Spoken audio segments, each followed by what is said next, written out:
네, 세 번째입니다. 세금 줄이려면 어떻게 해야 하나요? 사업 초반이라 세금에 대해서는 잘 모르지만 많이 나오면 어떡하지? 막막하고 불안해요.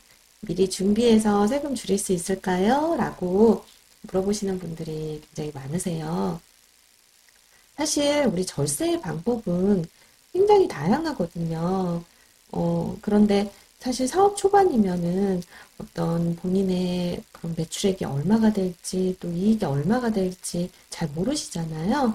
그래서 복잡한 어떤 뭐 감면이라든지 뭐 세제 혜택이라든지 이런 부분보다는 사실은 사업을 하시면서 발생되는 여러 가지 비용들이나 이런 것들을 잘 관리하시는 게 어떻게 보면 절세의 첫걸음이라고 생각이 되거든요. 그래서 그런 차원에서 제가 한번 말씀을 해보겠습니다. 어, 일단은요, 경조사비라든지 영수증이라든지 이런 증빙들을 잘 모아주시고 관리해 주시면 좋을 것 같아요. 경조사비는 건당 20만 원까지 한도로 접대비로 비용을 인정받을 수가 있거든요. 예, 물론 이제 사업과 관련성이 있어야 하는 거는 기본이고요. 예, 그렇지만은 또 이런 부분 몰라서 뭐 거래처에 어떤 뭐 결혼식이라든지 어떤 조사 이런 일에 이렇게 비용을 이렇게 지출하시고도 또 인정을 못 받으면은 그거는 좀 아쉽잖아요. 그래서 어떤 그런 증빙이 되는 거는요. 사실 요즘에는 뭐 이렇게 청첩장이나 뭐 이런 것들을 종이 형태보다는 또 이렇게 전자적인 그런 뭐 어떤 메시지라든지 뭐 SNS 이런 걸로 문자 등으로 이렇게 많이 오잖아요. 예, 그런 것들을 잘 캡처해서 저장해 놓으셨다가 그 사진의 형태로 세무대리인에게 이렇게 전달을 해주시면은 충분히 비용 영수증으로 인정받을 수가 있거든요. 그래서 그런 형태로 또 잘 모아두시면 좋을 것 같고요. 또 현금으로 결제한 간이 영수증이 있으면 또 잘 모아두시기 바라겠습니다. 뭐 신용카드는 사실 제가 앞전에서 그 사용하는 카드 꼭 국세청 홈택스에 사업용 카드 등록해달라고 말씀을 드렸잖아요. 그래서 신용카드 같은 경우에는 그렇게 등록만 해놓으시면은 언제든지 이렇게 물론 언제든지는 아니고 그 기간에 맞춰서 이렇게 고지되기는 하는데요. 그렇게 이제 신고 기간 동안 필요할 때 그때 들어가서 홈택스에서 이렇게 조회가 가능한데 사실 간이 영수증은 요즘에 많지는 않아요. 그렇지만 또 간이 영수증 수령하신 경우 그냥 좀 관리를 못 하셔서 분실하시거나 하시면 비용을 지출하셨음에도 불구하고 인정받기가 어렵기 때문에 잘 모아두시거나 또 사진을 요즘에는 다 핸드폰을 가지고 계시니까 사진을 찍어서 보관하고 계시다가 이렇게 세무대리인께 전달을 해주시면 좋을 것 같습니다. 두 번째로는요, 이런 차 종류 있으시면 또 부가세 줄이는 데 도움이 될 수가 있거든요.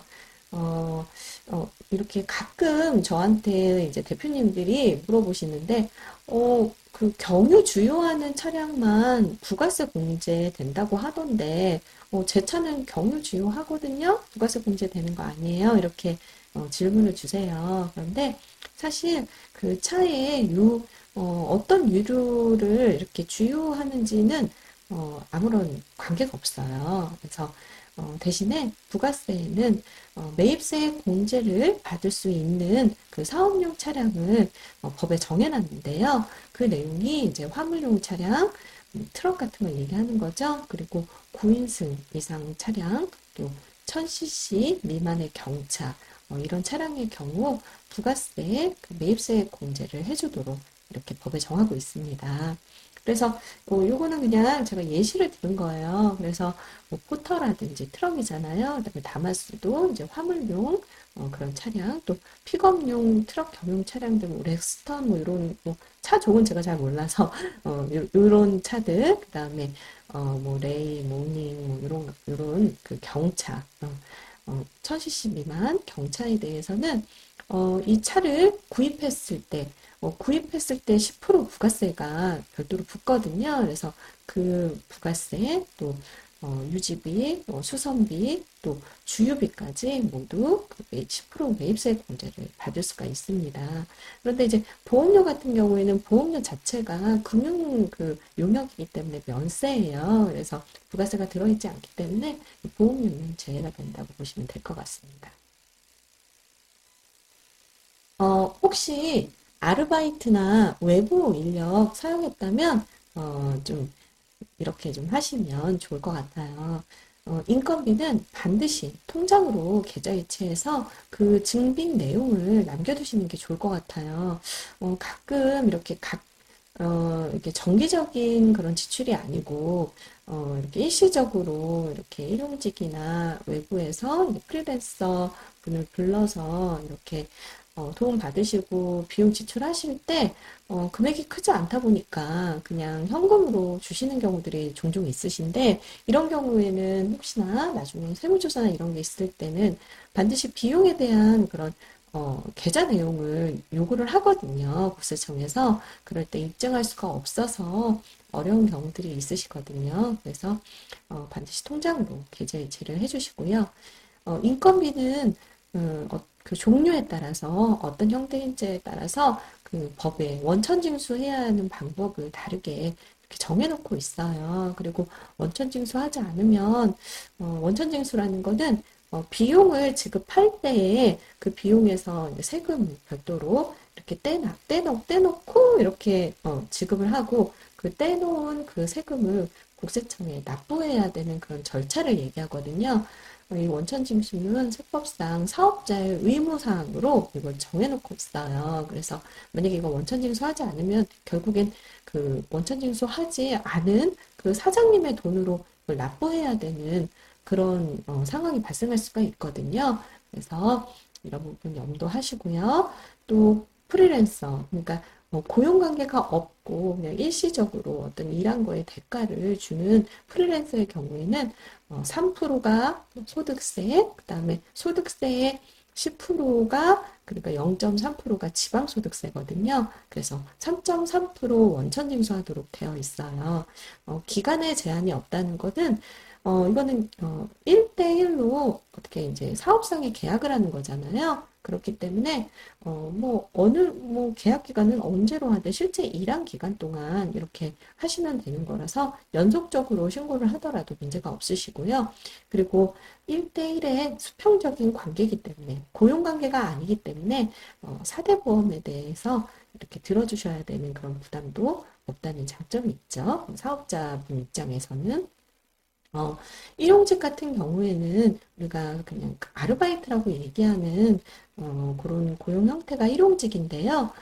일용직은 일단은 이거는 수평 관계가 아니에요. 그러니까 정해놓고 어떤 고용이 돼가지고 이렇게 하는 이제 수직 관계이기 때문에 이런 그 사회보험 우리가 소위 말하는 4대 보험 그 사회보험을 가입을 해야 될 의무가 있고요.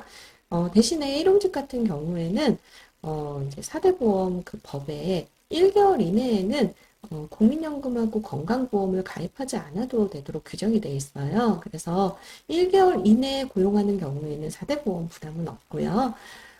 대신에 이제 세법상으로는 또 이제 우리가 고용관계는 일용직이 있고 또 근로소득으로 이렇게 신고하는 두 가지로 나눠지거든요. 그래서 3개월 이내에 이제 고용된 거는 일용직으로 신고할 수 있지만 3개월이 넘어가면 그때는 일반 근로소득으로 봐서 신고해라 이렇게 정해져 있어요. 이런 규정들이 있고 그 상황에 맞게 용역계약서와 단기근로계약서 꼭 작성해서 보관하셔야 되고요. 요거는 왜냐하면 이제 용역계약서 같은 경우에는 실제 일을 했는지에 대한 걸 입증하기 위한 서류로 필요한 거고요. 단기근로계약서 같은 경우에는 우리가 이제 고용노동법에 이렇게 단기로 근로를 하더라도 계약서를 작성하고 보관하도록 이렇게 의무적으로 그렇게 규정이 되어 있어요. 그래서 그 규정을 지키지 않으면은 또 과태료라든지 이런 부분이 문제가 될 수 있기 때문에 꼭 작성해서 보관하시기 바라고요. 만약에 이제 저희 세무대리인 저희한테 맡겨주시면 이런 과정들을 저희가 다 상담을 통해서 챙겨드리고 있어요. 그래서 또 필요하신 분들은 또 연락 주시면은 도와드리도록 하겠습니다. 네, 이상으로 이렇게 지금 우리가 처음 사업하시는 분들에 대한 꼭 필요한 세무회계 내용을 설명을 드렸습니다. 도움이 되셨기를 바라겠습니다. 감사합니다.